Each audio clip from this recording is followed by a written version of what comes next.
Hi, my name is Liz and this is the Pink Lookbook, and in this video I'm going to discuss two very famous but also very similar bags.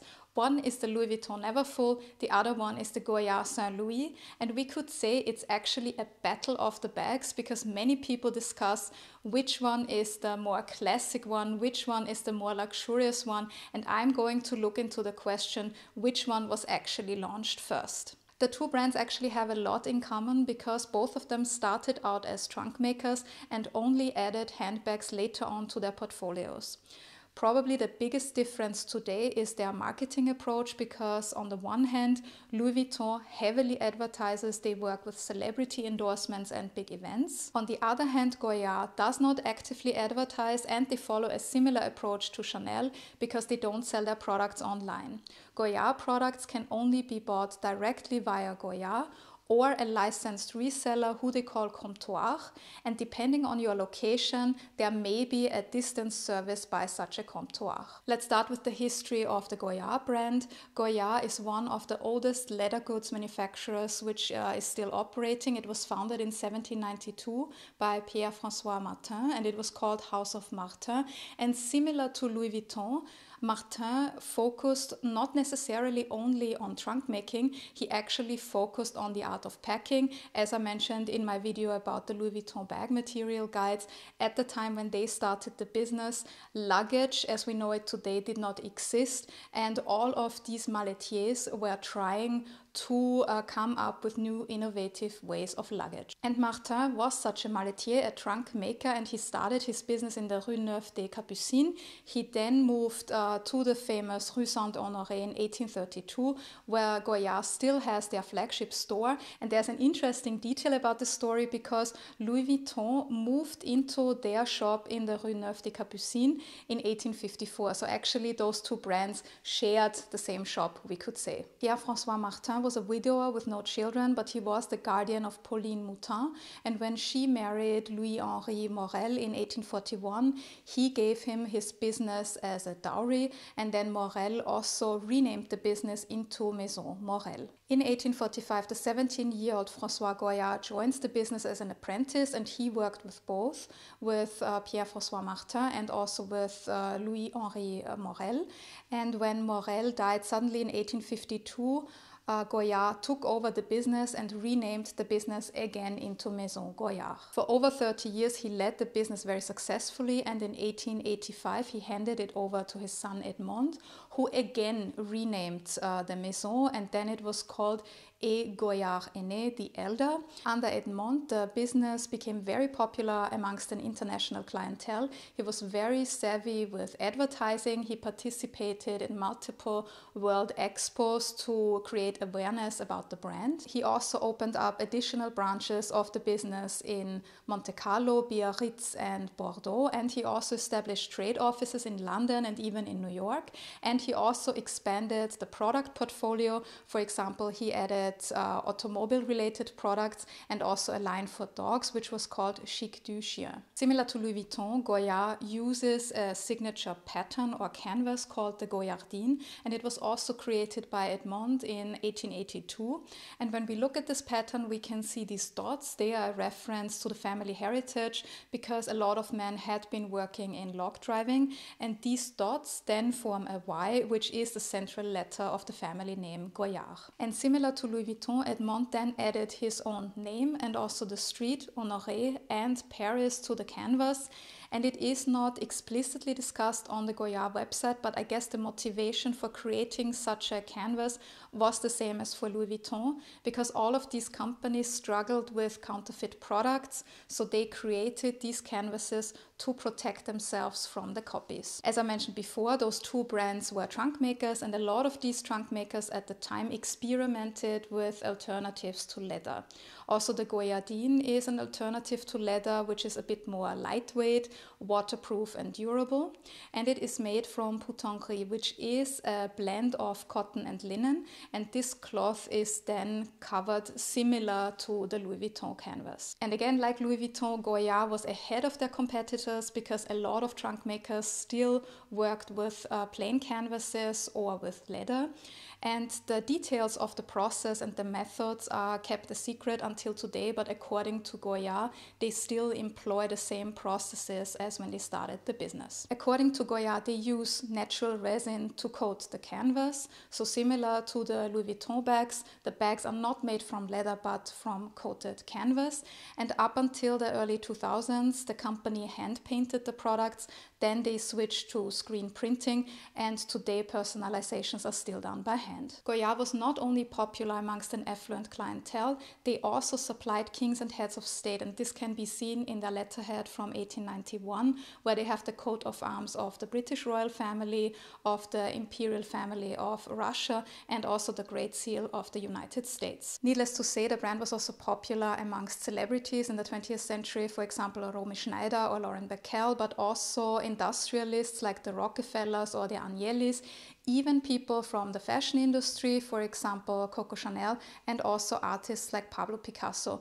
And you may have heard that none other than Karl Lagerfeld was a long-term client. His account was opened in 1972, and he was famously traveling with the Goyard luggage. After falling into kind of a slumber in the second half of the 20th century, the business was bought by Jean-Michel Signol in 1998, and he focused again on the heritage and brought it back to life by opening workshops in France and also branches in Europe, the Americas and Asia. As I mentioned before, Goyard does not actively advertise their products, and what is also interesting is that they stopped producing the Goyardine after World War II, and this was only taken up again under Signol after 1998. In addition to its original shades, Signol added 9 further shades to the Goyardine. Gold and silver are used for hard-sided luggage only, and needless to say, they also have limited editions. For example, the pink version is very popular amongst collectors. Now let's come back to this battle between the Goyard St. Louis and the Louis Vuitton Neverfull. According to Sotheby's, the St. Louis is the most popular bag of the Goyard brand, and it's also responsible of more than half of the brand's revenue. The second most popular bag is the Saigon. Currently, the St. Louis comes in 3 different sizes: PM, GM and XXL.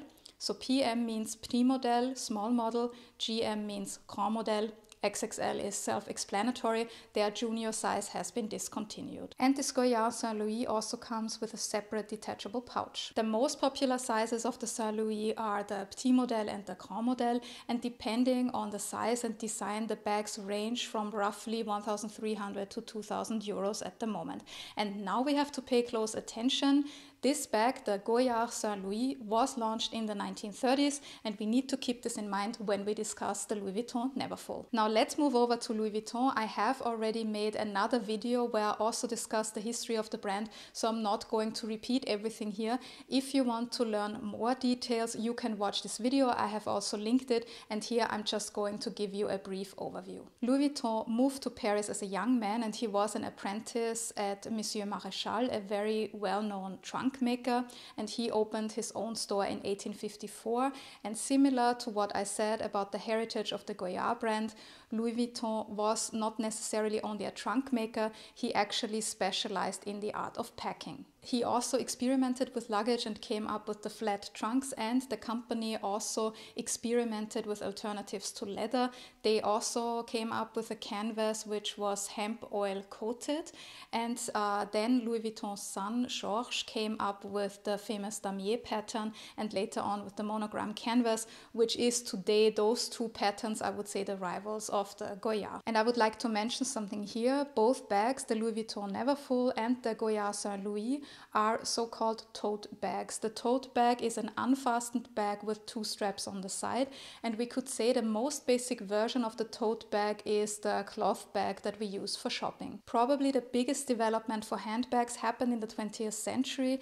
The first reason was female empowerment, which also meant that women wanted to be able to move more freely, so they moved away from impractical clothing and accessories. And the second reason was traveling, because the term handbag actually refers to the luggage that passengers could carry with them, for example, on the train, because usually when people traveled by train or horse-drawn carriage, the luggage was stored somewhere else. In the 1920s, it was still common to use a big straw bag for shopping, and then women carried a small clutch bag. But then the more they entered the workforce, the more empowered they became, they also looked for alternatives. So they were carrying bigger bags, for example, the boulevard bag or female suitcases. And another innovative bag that allowed women to move more freely was the famous Chanel 255 bag. I discussed this bag in more detail in my video about basic facts about Coco Chanel. So you can also check this video out if you are interested. And it was innovative because it had more compartments, so women could carry more things. And also it had straps, so women could move more freely. And at the same time, these straps were very decorative. They almost looked like jewelry. And needless to say, the trunk makers closely followed this development of handbags and soon added them to their portfolios. Now let's come back to our initial question. Who was first, the Louis Vuitton Neverfull or the Goyard St. Louis? And it's very clear it was the Goyard St. Louis because the Louis Vuitton Neverfull was only launched in 2007. But even though it is the younger of the two models, I would say that in terms of popularity, probably the Louis Vuitton Neverfull has overtaken the Goyard. And the Neverfull comes in many different interpretations. We have the classic ones with the damier or monogram canvas, but then there are also other interpretations, for example, the empreinte leather or limited editions. Originally, the Neverfull was launched with a beige or cerise interior. Cerise means a special type of red. Today, there are different colors as well for the interior. Of course, also the Neverfull comes in different sizes. At the moment, it's 4, and it seems that they also love the abbreviations, just like Goyard, because they have MM, PM, GM, and BB. So MM is moyen model, that's their medium model. PM, like Goyard, is the small model, petit model. GM is the grand model, the big model, and BB stands for bébé bandolière, which is a baby shoulder bag. And similar to the Goyard St. Louis bag, also the Louis Vuitton Neverfull comes with a detachable pouch. Louis Vuitton added that in 2013. And depending on the size and style of the Louis Vuitton Neverfull, the bag ranges in terms of price between 1,500 euros to 2,200 euros. And now we know the answer to our question, who did it first? It was clearly Goyard. Does this mean that Goyard invented the tote bag? I would argue no. First of all, there are no records who really invented the very first tote bag. Secondly, I would say the design or style of tote bags is not that special that only one company can claim it. Furthermore, there have been quite a few other companies and also trunk makers who have been producing tote bags for a while. Similar tote bags which could actually be alternatives to the Louis Vuitton Neverfull or the Goyard St. Louis, and I would like to briefly introduce 2 of them here. The first one is Moreau, and you will see again similarities in terms of brand heritage and history, because Louis Moreau became a master cabinet maker in 1764, and he even supplied Emperor Napoleon himself. In 1878, the family opened their first store under their name, and today they are also selling tote bags, for example the Vincennes, which costs at around 1,900 euros, or the Saint-Tropez, which in the GM version, the Grand Model version, costs around 900 euros. And also the material is similar to the Louis Vuitton Neverfull and the Goyard St. Louis, because also Moreau used this coated canvas fabric. Another example is Moynat. It's a trunk making business that was started in 1849, and it's quite interesting because it's actually a collaboration between the Colombier family, who were trunk makers, and Pauline Moynat. And Pauline Moynat at the time was the only female trunk maker in Paris. And similar to the other brands, Moynat also benefited from this change in the travel industry towards trains and automobiles. They also experimented with lightweight alternatives or durable alternatives to leather, but they were actually the first ones, or among the first ones, to introduce handbags into their portfolio already in 1878. I assume that Pauline Moynat, being a woman, was one of the driving forces behind that. Moynat reached the height of their popularity between the 1920s and 1970s. After that, they went into kind of a slumber. They were acquired by LVMH in 2010, and it is quite interesting. When you go onto the Moynat website, you don't immediately see that they are owned by LVMH. Only when you go to the LVMH website can you find out more about this. I'm not sure if this is done on purpose. Probably they want to appear more independent, and probably they also don't want everyone to immediately know that they are part of the same conglomerate as their competitor Louis Vuitton.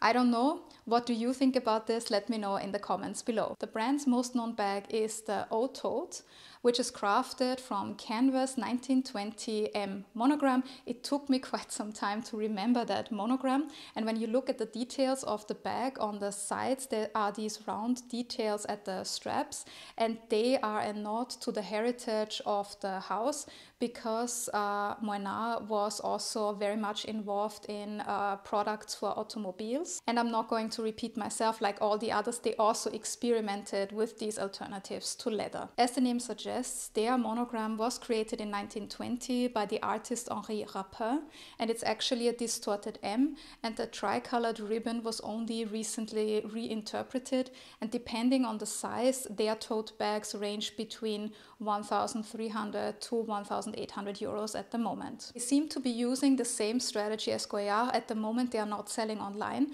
but when I did the research for this video, I googled and I found old search results, so I think at some point in time they may have sold online, but at the moment they don't anymore. I don't know if there's a strategy behind this. If you know more, please let me know in the comments below. Now, who won this battle of the bags? If we look at merely the launch date of the Goyard St. Louis and the Louis Vuitton Neverfull, it's clear it's the Goyard St. Louis.